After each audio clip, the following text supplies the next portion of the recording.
Olá pessoal, tudo jóia?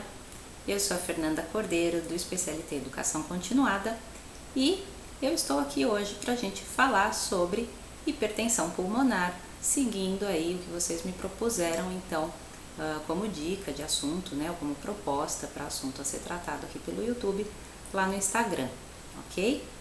E aí o que eu trouxe hoje, na verdade, eu acho que para a gente começar a falar sobre hipertensão pulmonar, é importante a gente falar sobre as três grandes entidades fisiopatológicas da hipertensão pulmonar, porque isso é importante na hora que a gente for fazer o nosso ecocardiograma, a gente está ligado nessas informações para que a gente possa fazer um exame mais focado, um exame mais assertivo, ok?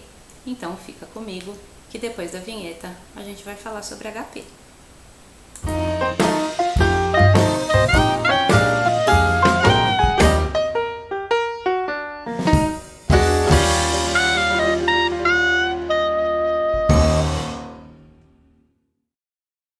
O que é a hipertensão pulmonar?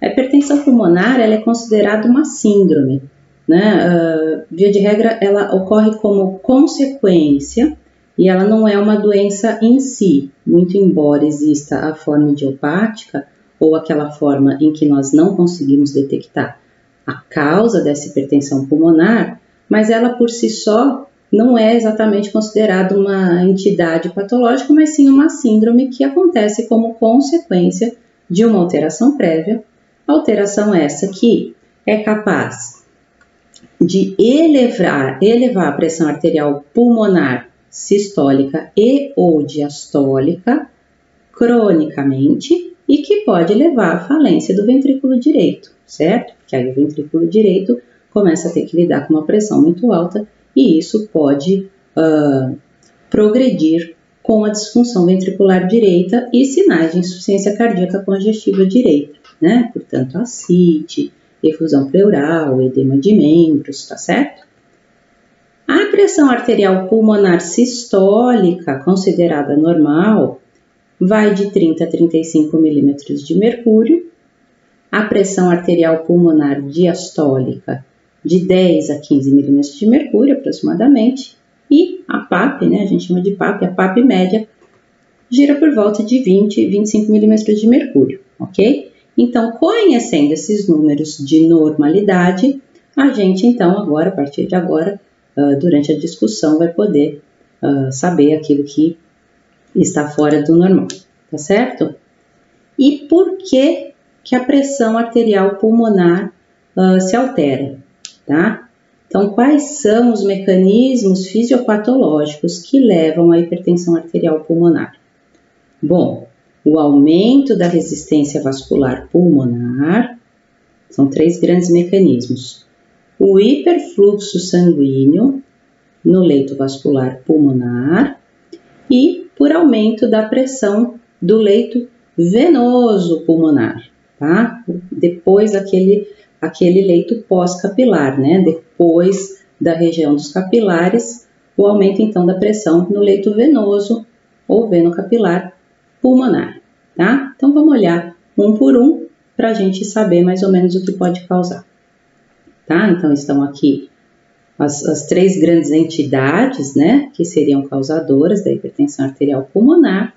A gente tem aqui como exemplo de hiperfluxo pulmonar as doenças congênitas que causem shunt da esquerda para a direita, né, portanto, desvio de fluxo de um sistema de alta pressão para o sistema de baixa pressão, que seria do pulmonar, tá? Seja por shunts intracardíacos ou extracardíacos, então vale a gente comentar uma comunicação interventricular, mas também a gente pode pensar, por exemplo, numa persistência de ducto arterioso, que seria um shunt extracardíaco, tá certo? O que pode aumentar a resistência vascular pulmonar?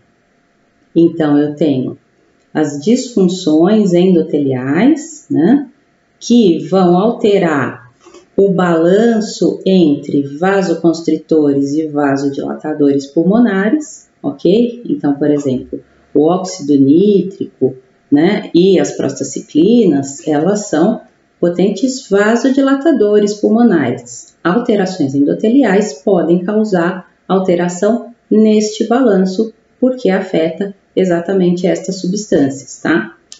O remodelamento vascular pulmonar, inflamação perivascular, alguma obstrução por presença de trombos, por exemplo, ou microtrombos, né, pulmonares, aumento da viscosidade do sangue, aumento da rigidez das artérias e destruição do parênquima pulmonar. E o que pode aumentar a pressão no leito venoso pulmonar?